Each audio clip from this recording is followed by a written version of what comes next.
आज हम बात करने वाले हैं दो कुंडलियों के स्वप्रेरकत्व और अन्योन्य प्रेरकत्व में जो संबंध होता है बेसिकली उसके बारे में। देखो, स्वप्रेरकत्व क्या होता है आपका एल होता है, और जो अन्योन्य प्रेरकत्व होता है वो बेसिकली क्या होता है आपका कैपिटल एम होता है। स्वप्रेरकत्व की बात करें, स्वप्रेरण गुणांक की बात करें, बात वही है।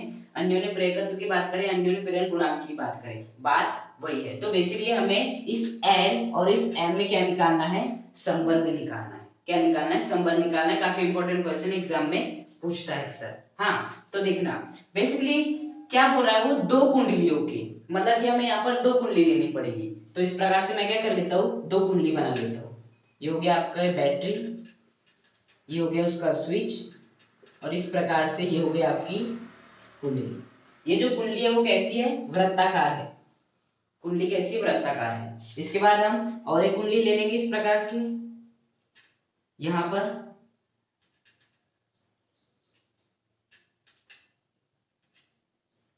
ये लगा देंगे बैटरी, और ये है उसकी कुंजी।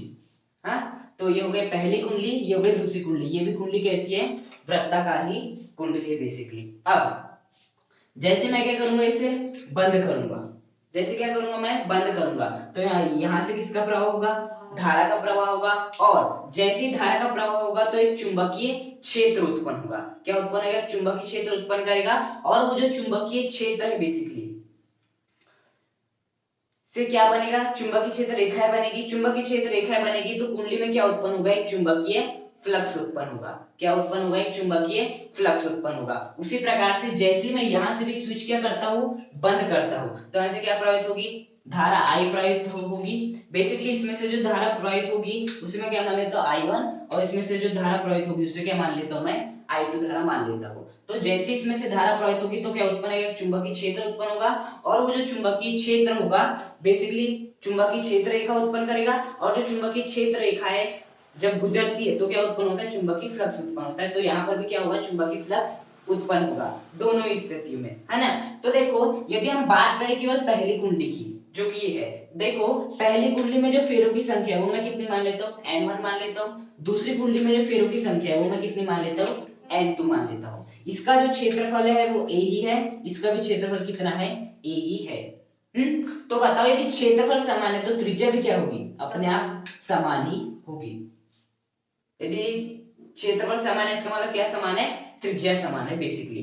तो आपकी दो कुंडली है जिसमें पहली कुंडली में फेरों की संख्या N1, दूसरी कुंडली में फेरों की संख्या N2।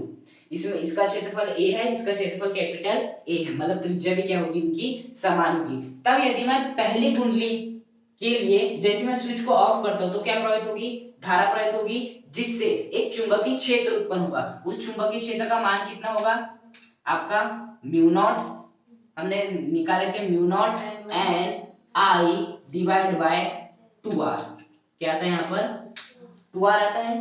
तो बेसिकली इसमें जो उत्पन्न चुंबकीय क्षेत्र है उसे मैं क्या मान लेता हूँ, B1 मान लेता हूँ। क्या मान लेता हूँ, B1। तो बेसिकली क्या हो जाएगा, mu not an I upon 2r। अब इस फॉर्मूले को हम यहाँ पे यूज करते हैं। तो देखो धारा क्या बह रही है, I1, फेरों की संख्या कितनी है, N1, त्रिज्या कितनी है, R ही है, और जो चुंबकीय क्षेत्र उत्पन्न हुआ वो कितना है, B1 है। तो बेसिकली इस धारा I1 के कारण इस कुंडली में जो उत्पन्न चुंबकीय क्षेत्र है वो कितना है, mu naught N1 I1 upon 2r। अब बताओ चुंबकीय क्षेत्र उत्पन्न हुआ तो यहाँ पर क्या उत्पन्न होगा, चुंबकीय फ्लक्स। उस चुंबकीय फ्लक्स को मैं क्या मान लेता हूँ, φ1 मान लेता हूँ। और जो चुंबकीय फ्लक्स होता है वो क्या होता है, चुंबकीय क्षेत्र इनटू क्षेत्रफल। चुंबकीय क्षेत्र इनटू क्या होता है, बेसिकली क्षेत्रफल होता है। अब देखो चुंबकीय क्षेत्र हम कौन सा लेते हैं, जिसके कारण फ्लक्स उत्पन्न हुआ है। किसके कारण फ्लक्स उत्पन्न हुआ है, इस B1 के कारण। तो B1 वाला चुंबकीय क्षेत्र लेंगे इनटू क्षेत्रफल कौन सा लेते हैं, जहां पर उत्पन्न हुआ है बेसिकली आपका चुंबकीय फ्लक्स। तो कहां पर उत्पन्न हुआ है, बेसिकली इस कुंडली में उत्पन्न हुआ है, और इस कुंडली का क्षेत्रफल कितना है, A है। तो यहाँ पर कितना आ जाएगा, A। बेसिकली ये जो है आपका कितने फेरों के लिए, केवल एक फेरों के लिए। ये जो आपका क्षेत्रफल कितने फेरों के लिए, एक फेरों के लिए। लेकिन फेरे कितने हैं, N1 है। तो यहाँ पर अभिष्ट क्षेत्रफल कितना आ जाएगा, N1 इंटू A आ जाएगा इतना। अब देखो B1 का मान रखो, mu naught N1 I1 upon 2r into N1 into A होता है। अब बताओ बेसिकली A क्या है, इस कुंडली का क्षेत्रफल, और कुंडली का क्षेत्रफल क्या होता है बेसिकली पाई आर स्क्वायर होता है। क्या होता है? पाई आर स्क्वायर होता है। तो एक आर से एक आर क्या हो जाएगा? कैंसिल। और देखो इस n1 का इंटू यदि मैं n1 से करूंगा तो क्या आएगा आपका? Mu naught n1 square i1 pi upon 2 आएगा। म्यू नॉट n1 स्क्वायर, हाँ आर भी आएगा यहाँ पर, i1 n1 सॉरी पाई और आपका r आ गया बेसिकली डिवाइड बाय 2। तो जो आपका बेसिकली क्या निकला है, फाई 1 का मान निकला है, वो कितना निकला है? Mu naught n1 square i1 pi r upon 2 basically निकला है। अब यदि मुझे फाई का मान मालूम है तो क्या मैं l की वैल्यू निकाल सकता हूँ? l की वैल्यू बेसिकली क्या होती है? फाई अपॉन i होती है। अन्य आपका स्वप्रेरकत्व बेसिकली, तो मैं स्वप्रेरकत्व करना कर सकता हूँ। अब ये हमारी कौन सी कुंडली है? पहली कुंडली है। तो इसका जो भी स्वप्रेरकत्व होगा उससे क्या मान लेता हूँ मैं? L1 मान लेता हूँ। क्या मान लेता हूँ मैं? L1 मान लेता हूँ। तो L1 किसके बराबर हो जाएगा? Phi 1 upon i1। किसके बराबर हो जाएगा? Phi 1 upon i1। तो बताओ फाई 1 की वैल्यू कितनी है आपकी? रख देते हैं L1 बराबर mu naught n1 square i1 pi r divide by 2 और सबके डिवाइड में क्या आ जाएगी आपकी धारा i1। तो देखो i1 से i1 तो फाइनली L1 का मान कितना आ जाएगा? Mu naught n1 square pi r divide by 2। तो वह देखो इस कुंडली का जो स्वप्रेरकत्व होगा या स्वप्रेरक गुणांक होगा वो कितना होगा? Mu naught n1 square pi r divide by 2। ये आपका किसके लिए हो गया? बेसिकली पहली कुंडली का स्वप्रेरकत्व के लिए हो गया। अब हम बात करेंगे दूसरी कुंडली के स्वप्रेरकत्व के बारे में। तो देखना क्या होगा, दूसरी कुंडली में धारा क्या प्रवाहित हो रही है? I2 धारा प्रवाहित हो रही है। अब यदि I2 धारा प्रवाहित होगी तो चुंबकीय क्षेत्र उत्पन्न होगा, और जो चुंबकीय क्षेत्र उत्पन्न होगा उसे क्या मान लेता हूं मैं? B2 मान लेता हूं। अब बताओ बेसिकली फॉर्मूला कितना होता है आपका? Mu naught Ni upon 2r। अब बताओ दूसरे में जो फेरों की संख्या है वो कितनी है? N2 है। तो N के स्थान में मैं क्या लिख दूंगा? N2। किस धारा के कारण ये चुंबकीय क्षेत्र उत्पन्न हुआ? I2 धारा के कारण। तो यहाँ पर क्या आ जाएगा? I2। त्रिज्या कितनी है? R है। तो क्या आ जाएगा? 2r। बेसिकली अब जैसे चुंबकीय क्षेत्र उत्पन्न हुए धारा I2 के कारण, तो चुंबकीय फ्लक्स उत्पन्न होगा। उस चुंबकीय फ्लक्स को मैं क्या नाम देता हूँ? फाइब्रो नाम देता हूँ। और जो चुंबकीय फ्लक्स उत्पन्न होगा उसका मान कितना होगा? चुंबकीय क्षेत्र इनटू क्षेत्रफल। अब बताओ चुंबकीय क्षेत्र हमारा क्या है? B2, क्योंकि B2 के कारण ये वाला फ्लक्स उत्पन्न होगा। तो यहाँ पर मुझे क्या लिखना पड़ेगा? B2 लिखना पड़ेगा। अब बेसिकली हो रहा है क्षेत्रफल। बताओ इस कुंडली का क्षेत्रफल कितना है? A है। बेसिकली ये हो गया एक फेरो के लिए। यदि फेरे कितने? N2, तो N2 फेरे के लिए कितना हो जाएगा? N2 इंटू A हो जाएगा। तो basically B2 into N2 into A हो गया। अब A का मान तो पाई आर स्क्वायर ही रहने वाला है, पाई आर स्क्वायर। अब देखो बेसिकली जो आपका B2 का मान है वो कितना है? Mu naught N2 I2। तो mu naught N2 I2 upon 2r रख दिया B2 का मान। उसके बाद N2 इंटू A, तो यहाँ पर क्या आ जाएगा? N2 और A का मान कितना होगा? पाई आर स्क्वायर। A क्या है? क्षेत्रफल। क्षेत्रफल क्या होता है एक वृत्त का? पाई आर स्क्वायर, इसलिए पाई आर स्क्वायर। अब कुछ कैंसिल हो रहा है, ये r से ये r फिर से कैंसिल हो जाएगा। तो बेसिकली क्या बच जाएगा आपका? नीचे यहाँ पर आ जाएगा आपका N2 है, ये भी N2 है। तो यहाँ पर क्या आ जाएगा? N2 का स्क्वायर हो जाएगा। धारा क्या आ जाएगी आपकी? I2 आ जाएगी। और पाई तो आएगा ही, r भी आएगा ही बेसिकली। तो मान कितना आ जाएगा? Mu naught N2 square I2 पाई r अपॉन 2। ओके, तो बेसिकली अब हमें किसका मान मालूम चल गया? फाई 2 का मान मालूम चल गया। हमें धारा का मान मालूम है I2 से हम क्या कर सकते हैं? इस कुंडली संबंधी स्वप्रेरकत्व की गणना कर सकते हैं। तो देखो बेसिकली स्वप्रेरकत्व क्या होता है? L = 5/I। यदि मैं दूसरी कुंडली की बात करूं तो ये क्या हो जाएगा? L2 हो जाएगा। दूसरी कुंडली का स्वप्रेरकत्व जो किसके बराबर हो जाएगा? फाई 2/I2 के बराबर हो जाएगा।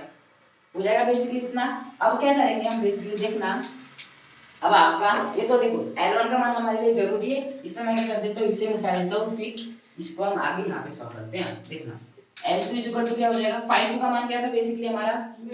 म्यू नॉट N2 का square I2 pi r divide by 2। ये किसका मान था हमारा? फाई 2 का मान। डिवाइड बाय क्या आ जाएगा? I2 हो जाएगा। अभी हमने निकाले थे फाई 2 का मान कितना था? वो mu naught N2 square I2 pi r divide by 2। मैंने इसी मान को कहां पे रख दिया हो? इस फाई 2 के स्थान पे रख दिया हो, और बाकी I2 जैसा का वैसा। अब देखो I2 से I2 क्या हो जाएगा? कैंसिल। तो फाइनली N2 का मान कितना हो जाएगा? Mu naught n2 square pi r divide by 2। तो बताओ इस कुंडली का जो स्वप्रेरकत्व है वो कितना आया, mu naught n2 square pi r upon 2। तो बेसिकली मैंने इस कुंडली का भी स्वप्रेरकत्व निकाल लिया और आपकी इस पहली कुंडली का भी स्वप्रेरकत्व निकाल लिया। अब बेसिकली स्वप्रेरकत्व का मान तो हमें ज्ञात हो गया। अब लेकिन हमें उसमें स्वप्रेरकत्व पूछा है और अन्योन्य प्रेरकत्व संबंध पूछा है, तो मैंने स्वप्रेरकत्व निकाल लिया दोनों कुंडलियों का, लेकिन अन्योन्य प्रेरकत्व मैंने नहीं निकाला है। तो बेसिकली अब मैं क्या करूंगा, इन दोनों कुंडलियों के बीच में क्या निकालूंगा, स्वप्रेरकत्व निकालूंगा। तो देखो बेसिकली जो आपका स्वप्रेरकत्व होता है वो किसके बराबर होता है, m इज इक्वल टू आपका होता है phi2 अपॉन i1 होता है, m is equal to phi2 upon i1। हम क्या करते हैं, जैसे स्विच को क्या करते हैं, बंद करते हैं, तो यहाँ से धारा प्रवाहित होती है, इस धारा प्रवाहित होने के कारण एक चुंबकीय क्षेत्र उत्पन्न होता है और जो चुंबकीय क्षेत्र उत्पन्न होगा उसे मैं क्या मान लेता हूँ, बेसिकली b मान लेता हूँ। जो चुंबकीय क्षेत्र उत्पन्न होगा वो बेसिकली क्या होता है, mu naught n i upon 2r होता है बेसिकली। अब बताओ हम ये जो आपका धारा i1 में तो चुंबकीय क्षेत्र कहाँ उत्पन्न होगा, बेसिकली इस कुंडली में उत्पन्न होगा। तो इस कुंडली में जो फेरों की संख्या है वो कितनी है, n1। बेसिकली जो धारा इसमें से प्रवाहित हो रही है कितनी हो रही है, i1, और जो त्रिज्या है वो कितनी है, r है। तो बेसिकली चुंबकीय क्षेत्र उत्पन्न हो जाएगा जब इसमें धारा प्रवाहित होगी, तो mu naught n1 i1 upon 2r। अब बताओ यहाँ पर चुंबकीय क्षेत्र उत्पन्न हुआ है तो इससे संबंधित किसमें परिवर्तित होगा, चुंबकीय फ्लक्स के मान में परिवर्तन होगा। इसे मैंने अभी खुला ही रखा है, कुछ नहीं किया। क्या होगा, इससे संबंधित चुंबकीय फ्लक्स के मान में परिवर्तन होगा और वो चुंबकीय फ्लक्स में कितना मान लेता हूँ, फाई मान लेता हूँ। सॉरी फाई ना मानते हो, क्या मान लेता हूँ मैं, phi2 मान लेता हूँ, क्योंकि बेसिकली दूसरी कुंडली में चुंबकीय फ्लक्स उत्पन्न हुआ है और दूसरी कुंडली के चुंबकीय फ्लक्स को मैंने क्या माना था, phi2 माना था और बेसिकली इसे d1 ही नाम दे देते हैं। हाँ तो देखो phi2 का मान कितना हो जाएगा, चुंबकीय क्षेत्र इनटू क्षेत्रफल। अब बताओ चुंबकीय क्षेत्र क्या है आपका, v1 इनटू बेसिकली देखना phi2 क्या होता है, जिसके कारण चुंबकीय क्षेत्र मतलब जिस चुंबकीय क्षेत्र के कारण phi2 उत्पन्न होता है हमें वो वाला चुंबकीय क्षेत्र लेना रहता है। तो बेसिकली चुंबकीय क्षेत्र कौन सा है आपका, v1 है। हाँ उसके बाद बेसिकली क्या आ रहा है आपका, क्षेत्रफल आ रहा है। अब बताओ क्षेत्रफल कौन सा लेंगे, क्षेत्रफल बेसिकली वो लेते हैं जो कि छोटा होता है। बेसिकली क्या होता है, छोटा होता है। तो बताओ ये छोटा है या ये छोटा है क्षेत्रफल, कोई भी छोटे क्षेत्रफल नहीं है, दोनों ही क्या है, बराबर है। तो कोई भी क्षेत्रफल ले सकते, लेकिन हमें वो वाला क्षेत्रफल लेना रहता है जिसमें कि फ्लक्स उत्पन्न हुआ है। फ्लक्स दूसरी कुंडली में उत्पन्न हुआ तो हमें ये वाला क्षेत्रफल लेना पड़ेगा। तो बेसिकली यहाँ पर क्या आ जाएगा, a क्षेत्रफल आ गया। ये कितने फेरों के लिए, एक फेरों के लिए, फेरे कितने हैं, n2, तो यहाँ पे क्या आ जाएगा n2 इंटू a। अब बताओ b1 का मान कितना है, mu naught n1 2r into n2 a। तो बेसिकली अब a क्या है, बेसिकली क्षेत्रफल, और क्षेत्रफल के स्थान पे क्या रख सकते हैं हम, पाई r स्क्वायर रख सकते हैं। अब देखो एक r से एक r क्या हो जाएगा, बेसिकली कैंसिल। तो यहाँ पे क्या आ जाएगा, mu naught n1 n2 i1 pi r divide by 2।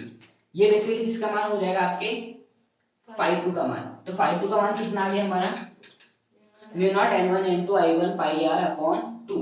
अब बेसिकली देखो इस मान को हम कहाँ रख देते हैं, यहाँ पर रख देते हैं। तो क्या हो जाएगा, m is equal to mu naught n1 n2 i1 pi r divide by 2। सबके डिवाइड में क्या आ जाएगा, i1 से i1 बेसिकली कैंसिल। तो आपका जो m का मान आ जाएगा वो कितना आ जाएगा, mu naught n1 n2 pi r divide by 2। ये किसका मान हो जाएगा, m का मान हो जाएगा। किसका मान हो जाएगा, m का मान हो जाएगा। तो देखो मुझे n1 n2 के मान मालूम है, m का मान मालूम है। अब बेसिकली हम इनमें संबंध निकाल सकते हैं आसानी से। अब जो संबंध है इसमें आसानी से निकाल जा सकता है क्योंकि हमें मान मालूम चल गया है, हमें मान ज्ञात हो चुका है। तो हम बेसिकली क्या कर सकते हैं, आपका संबंध निकाल सकते हैं। अब देखना क्या कोई ऐसा तरीका है कि हम यदि L1 L2 को मिक्स करें तो आपको ये प्राप्त हो जाए, या आपको कैसे भी सोचना है कि हम इसको इसमें जोड़े कि ये प्राप्त हो जाए, या इसमें से इसको घटाए कि ये प्राप्त हो जाए। कोई ऐसा तरीका है, एक देखो एक ऐसा तरीका हो सकता है कि हम क्या करें, इस L1 का इंटू कराए इस L2 से, बेसिकली क्या इस L1 का इंटू कराए इस L2 से, करा वाला इस L1 का इंटू L2 से करा तो क्या होगा, म्यू नॉट, देखो लिख लेते पहले L1 इंटू L2। देखो L1 की वैल्यू लिख लेते पहले क्या है, म्यू नॉट n1, ये क्या आपका n1 है, n लिखा गया n1 का square pi r divide by 2 into n l2 की वैल्यू क्या है mu naught n2 square pi r upon 2। अभी L1 इंटू L2 करना था तो L1 लिख लिया और फिर L2 लिख लिया। अब करो वाला देखो म्यू नॉट का इंटू म्यू नॉट से करो क्या होगा म्यू नॉट का स्क्वायर n1 स्क्वायर का इंटू n2 स्क्वायर से हो नहीं सकता क्योंकि n1 है n2 है, तब पर क्या लिखना पड़ेगा n1 स्क्वायर n2 स्क्वायर, फिर क्या आ जाएगा पाई स्क्वायर और क्या आ जाएगा r स्क्वायर डिवाइड में क्या हो जाएगा 4। तो बेसिकली ये आ गया जब हमने n1 का इंटू किससे किए n2 से किए, तो basically mu naught square n1 square n2 square pi square r square divide by 4। अब क्या कर लेता हूं मैं बेसिकली क्या L1 इंटू L2 करा तो क्या m बना आपका नहीं बना, बन सकता है यदि मैं इसका क्या ले लूं अंडर रूट ले लूं, क्या ले लूं मैं इसका अंडर रूट ले लूं, कैसे बताओ म्यू नॉट के भी क्या ऊपर स्क्वायर n1 के भी स्क्वायर n2 के भी ऊपर स्क्वायर है पाई के भी स्क्वायर है और r के भी ऊपर स्क्वायर है, 4 को भी मैं ऐसे लिख सकता हूं 2 के ऊपर स्क्वायर लिख सकता हूं। तो बेसिकली मैं इन सबको हटा के क्या ऐसे लिख सकता हूं, इन सबको मैं हटा देता हूं ऐसे लिख सकता हूं क्योंकि यदि इन सब के ऊपर स्क्वायर मतलब इसका भी स्क्वायर है इसका भी इसका भी इसका भी इसका भी इसका भी और वास्तव में है भी, तो बेसिकली ये आपके क्या होगा इस 2 से ये 2 क्या हो जाएगा मतलब ये 2 से अंडर रूट कैंसिल और बेसिकली क्या आ जाएगा mu naught n1 n2 pi r divide by 2। तो देखो जब मैंने under root l1 into l2 किया तब मुझे क्या मिला म्यू नॉट n1 n2 पाई r अपॉन 2 जो किसके बराबर है m के ही बराबर है, तो मैं इसके स्थान पे क्या लिख सकता हूँ m लिख सकता हूँ। तो बेसिकली आपको एग्जाम में पता है क्या पूछता है, आपको पूछता है दो कुंडलियों के स्वप्रेरकत्व और अन्योन्य प्रेरकत्व संबंध। सबसे पहले आपको L1 का मान निकालना है L2 का मान निकालना है फिर उसका क्या करना है गुणा करवाना है फिर उसका क्या लेना है अंडर रूट लेना है, तो आपकी वैल्यू किसके बराबर आ जाएगी m के बराबर आ जाएगी। ये हो गया पहला तरीका पूछने का। दूसरा तरीका किससे पूछेगा सीधे सीधे यदि दो कुंडलियों के स्वप्रेरकत्व L1 और L2 हो और अन्योन्य प्रेरकत्व m है तो सिद्ध कीजिए कि under root L1 into L2 is equal to m। तो आपको पूरी डेरिवेशन करना पड़ेगा ऐसे की ऐसे।